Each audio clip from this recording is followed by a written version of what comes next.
UAE, Singapore, France, Sri Lanka, Nepal, Mauritius जैसे देश जुड़ चुके हैं। मेरा प्रस्ताव है कि कैरिकॉम देशों में भी इसकी एडॉप्शन के लिए हम मिलकर काम कर सकते हैं। वहाँ पे प्राइम मिनिस्टर नरेंद्र मोदी ने जो है स्विफ्ट पेमेंट मेथड यूपीआई को इंट्रोड्यूस करवाया और तमाम मेंबर्स को बोला कि आप यूपीआई के थ्रू जो है अपनी पेमेंट को पॉसिबल बनाएं। एक जानिब इंडिया जो है दुनिया को टेक्नोलॉजी जो है एक्सपोर्ट कर रहा है। Indian leadership has reached to this point के way they don't have time for the photo ops. ये जो होती है ना फोटो सेशंस के लिए कोई टाइम नहीं है उनके लिए। There meetings means business. उनकी जो मीटिंग्स हैं उसका मतलब ये है कि बिजनेसेस। फर्स्ट ऑफ ऑल तो मैं ये कहूँगी इंडिया को अगर देखा जाए ना तो वो काफ़ी हद तक काफ़ी चीज़ों में हमसे काफ़ी आगे निकलता जा रहा है। तो इसको बहुत अच्छे तरीके से देख रही हूँ कि ये बहुत अच्छा काम है। हमें हमारे मुल्क को भी चाहिए कि कुछ अच्छा बेहतरीन करना चाहिए। तो जो मेरी आंखें देख रही हैं, जो मेरी सेंस समझ रही है, वो तो यही है कि हिंदुस्तान ने एक कमाल का अपना रास्ता निकाला है जिसमें उनकी फॉरेन पॉलिसी इंडिपेंडेंट है। उनकी सारी हुकूमत आए बदले जो भी हो, लेकिन नेशनल इंटरेस्ट को वो रख के। तो वहां पे आपको पता है कि इंडिया कैरिकॉम समिट जो है वो उन्होंने की है। अब आप इमेजिन करें यार, द पाकिस्तानी फॉरेन मिनिस्टर और the prime minister can never think UPI payment method के हमारे पेमेंट मेथड को अपनाओ, डिजिटल ट्रांजैक्शन करो ताकि इंडिया की करेंसी स्ट्रांग हो। वो यूपीआई एक्सपोर्ट कर रहे हैं और हम गधे।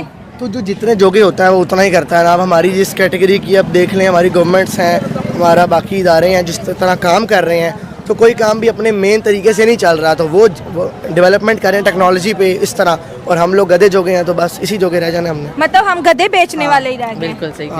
हमारा स्टैंडर्ड ये गिर गया ना इस पे। चले तो फिर गधे यहाँ पे प्रोड्यूस कहते हैं ना बहुत ज्यादा किए जा रहे हैं। मतलब 2023 का सर्वे हुआ है, आप हंस रहे हैं, मैं सच कह रही हूँ। पाकिस्तान में जो है गधे बहुत ज्यादा तेजी से पैदा हो रहे हैं। 53 लाख गधे इस वक्त पाकिस्तान में है। क्यों पैदा हुए भाई? वो देख लो ना, जिस तरह मुर्गियां फार्म करते हैं इस तरह गधे करने शुरू कर दिए इन्होंने।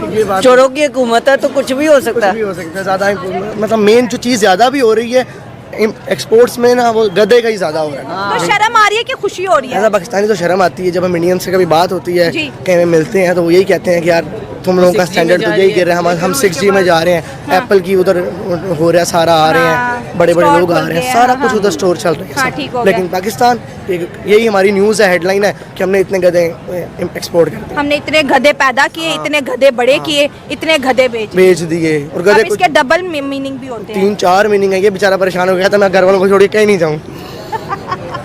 तो आने वाले, मैं कह रहा हूँ जिस तरह 15 से 20 साल तक ना, ये देखिएगा जब मोदी के अपोनेंट को खड़ा होगा ना तो इंडिया वाले सड़कों पे निकल आएंगे भाई कि मोदी ने हमारे मुल्क के इधर से इधर ले आया। अब जितना तक इसकी ज़िंदगी है ना, यही हमारी मुल्क के ऊपर ये गवर्नमेंट करेगा। 15 साल तक रूल करना भी बड़ी बात होती है, बहुत बड़ी बात। और 15 साल में उनकी जो तरक्की देखे ना, एक मुल्क को इधर से लेके 1 अरब प्लस, अब तो 1.5 अरब बन गई है आबादी। 1.5 अरब आबादी को साथ लेकर चलना, उनको फैसिलिटेट करना, फिर इतनी रियासतें, फिर इतने सूबे, ठीक है, इतनी ज्यादा आबादी, उनको सारे को मतलब डेजिग्नेशन करना, ये एक बहुत बड़ा काम है, बड़ा काम है। बड़े दोस्तों, भारत की जब देखें, अंदर देखें वहां पे लीडरशिप क्या कर रही है, तो आपको एक चीज का अंदाजा होगा कि there is so much which is happening. एक तरफ गयाना के अंदर जो है नरेंद्र मोदी को the order of the excellence दिया जा रहा है। दूसरी तरफ आप देखें राजनाथ सिंह जो है वो चाइनीज लीडरशिप के साथ अपने बैठ के मसले हल कर रहे हैं, वियतनाम की लीडरशिप के साथ बैठ के अपने मसले हल कर रहे हैं। मतलब देखें, they are doing so much, they plate is already full. आप मेरा ख्याल है कि Indian leadership has reached to this point के way they don't have time for the photo ops. ये जो होती है ना फोटो सेशंस के लिए कोई टाइम नहीं है उनके लिए। There meetings means business. उनकी जो मीटिंग्स हैं उसका मतलब ये है कि businesses. And they don't like के जैसे हमारे हैं ना साढ़े पहलवान, ठीक है, हम तो चाहते हैं ना कि बस आए, कोई तस्वीरें हो जाएं थोड़ी सी, हम जरा मीडिया पे चल जाएं और थोड़ा सा ये हो जाए कि रौला शौला और थोड़ा सा ये होता, आसियान डिफेंस मिनिस्टर में बैठे हुए हैं, राजनाथ सिंह बैठे हुए हैं, चाइनीज लीडरशिप से वो बात कर रहे हैं। नरेंद्र मोदी की तरफ चले जाए तो वो गयाना में बैठे हुए हैं, वो उधर बैठे हुए थे, G20 में बैठे हुए थे। मतलब आप उनकी जस्ट, ठीक है जी, इस सारी सिचुएशन को ही आपको अंदाजा हो जाएगा कि क्या हो रहा है वहां पे। उधर थे, क्या नाम है उसका, अफ्रीका के अंदर, ये जो भी गयाना के अंदर, तो वहां पे आपको पता है कि इंडिया कैरिकॉम समिट जो है वो उन्होंने की है।